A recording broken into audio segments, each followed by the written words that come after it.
Pati pa ko nasuko sa general na yan. Kailangan kong antuan si boss para mapatay ang general na yan. Boss, gising! Kailangan natin mapatay ang general at ang anak niya. Okay, bukas na buntag. Dadak ko na to yung anak ko. Boss, kailangan talaga nating patay si general at ang anak niya. Sige, bukas na buntag. Lalakad na tayo.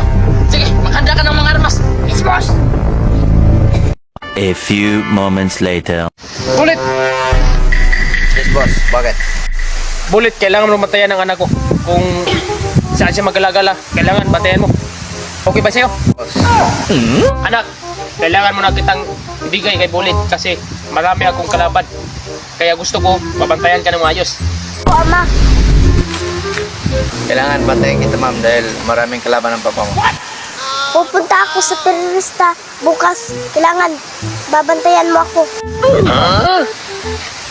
Mga bata! Boss, kusungan! Handa mo mga armas! Opo, boss! Sumama ka sa akin.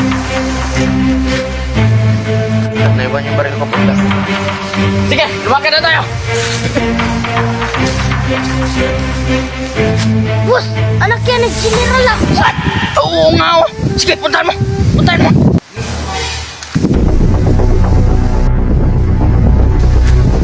Huwag ka na mumulag. Sumama ka na sa akin. Sige, papatayin kita. Nawala yung anak ni General. Nasaan na yun? Ang tagal naman tauhan ko! Boss, nandito na. Tara, dali na natin. Ikulong natin dyan. Din ibutang ni boss. Yun, sa may tangkalan ng baboy. Diyan natin yan butang. Buhian na yan. Oh, diyan ka lang ha, huwag kang tatakas. Aalis pala, o hindi tatakas.